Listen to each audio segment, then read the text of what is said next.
নমস্কার বন্ধুরা, রকমারি রান্নাতে আপনাদের স্বাগত। আজকে আমি তৈরি করেছি সাবুদানা ও সেমাইয়ের ক্ষীর বা পায়েস। এই পায়েসটি বানাতে খুব একটা উপকরণের প্রয়োজন পড়ে না, আর সময়ও খুব একটা বেশি লাগে না।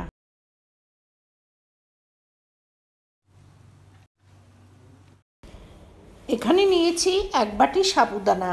সবার প্রথমে সাবুদানাটাকে একটা বড় বাটিতে ঢেলে নিয়ে জল দিয়ে পরিষ্কার করে ধুয়ে নেব। তারপর এটাকে 1 ঘন্টা ভিজিয়ে রেখে দেব। 1 ঘন্টা পর সাবুদানাটা ফুলে একেবারে দ্বিগুণ হয়ে গেছে। এই রেসিপির জন্য আমি যতটা সাবুদানা নিয়েছি ঠিক ততটাই সেমাই নিয়েছি। আর নিয়েছি ঘি, নিয়েছি 1 লিটার দুধ। গ্যাসের ফ্লেম স্লো করে দিয়ে দুধটাকে বেশ ঘন করে জাল দিয়ে নিতে হবে। এতে 2 তেজপাতা আর কয়েকটা এলাচ দিয়ে দিলাম। তেজপাতা ও এলাচ দেওয়াতে পায়েসে একটা সুন্দর সুগন্ধ হবে।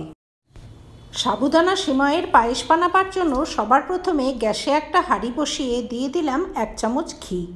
ঘিটা গরম হয়ে গেলে এতে কাজু ভেজে নেব। এখানে আমি 10-12টা কাজু নিয়ে নিয়েছি। 1 মুঠো কিশমিশ অ্যাড করে দিয়ে কিছুটা সময় ভেজে নিতে হবে। ভাজতে ভাজতে কিশমিশগুলো ফুলে গেলে ভাজা কিশমিশ ও কাজু বাদাম একটা প্লেটে তুলে রেখে দিলাম। কাজু কিশমিশের সঙ্গে এখানে পেস্তা বাদামও অ্যাড করা যেতে পারে। সমস্ত কাজু বাদাম ও কিশমিশ ভেজে একটা প্লেটে তুলে রেখে দিয়েছি। সঙ্গে নিয়েছি 1 বাটি চিনি। কাজু কিশমিশগুলো তুলে নেওয়ার পর হাঁড়িতে যে অবশিষ্ট ঘি রয়েছে তাতেই সিমুইটা ভেজে নেব। গ্যাসের ফ্লেমটা স্লো করে দিয়ে ক্রমাগত নেড়েচেড়ে সিমুইটা ভেজে নিতে হবে। সিমুইটা হাই ফ্লেমে ভাজা যাবে না, তাতে সিমুইটা পুড়ে যাওয়ার একটা সম্ভাবনা থেকে যাবে। সিমুই ড্রাই রোস্ট করেও পায়েসে অ্যাড করা যায়, কিন্তু এভাবে ঘিয়ে ভেজে পায়েসে অ্যাড করলে পায়েসের স্বাদ বেশি ভালো হয়। ভাজতে ভাজতে সিমুইটা লালচে হয়ে এলে একটা বাটিতে তুলে রেখে দিলাম। সিমুইটা তুলে নেওয়ার পর ওই হাঁড়িতেই সাবুগুলো অ্যাড করে দিলাম। এবারে স্লো হিটে সাবুটা বেশ কিছুটা সময় ভেজে নিতে হবে। মিনিট 2-3 ভেজে নেবার পর সাবুর কালারটা একটু চেঞ্জ হয়ে গেছে আর সাবুটা বেশ ঝরঝরে হয়ে গেছে।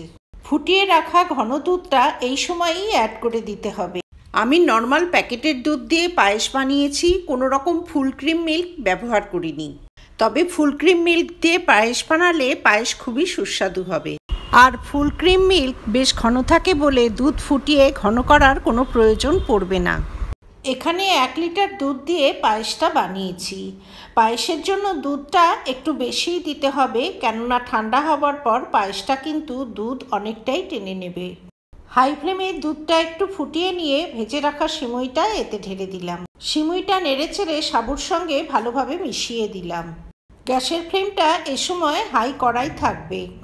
এবারে হাই ফ্লেমে সাবু ও সিমুই ফুটে ওঠার জন্য অপেক্ষা করব।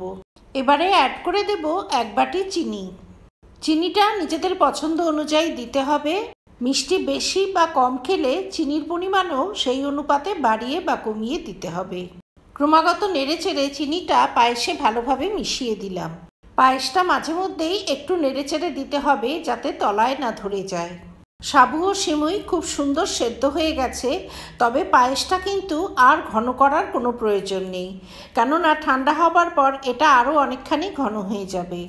ভেজে রাখা কাজু কিশমিশগুলো এই সময়েই অ্যাড করে দিতে হবে।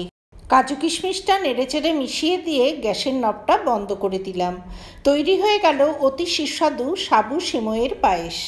আমার এই রেসিপি যদি ভালো লাগে তবে ভিডিওটিতে লাইক করবেন, শেয়ার করবেন।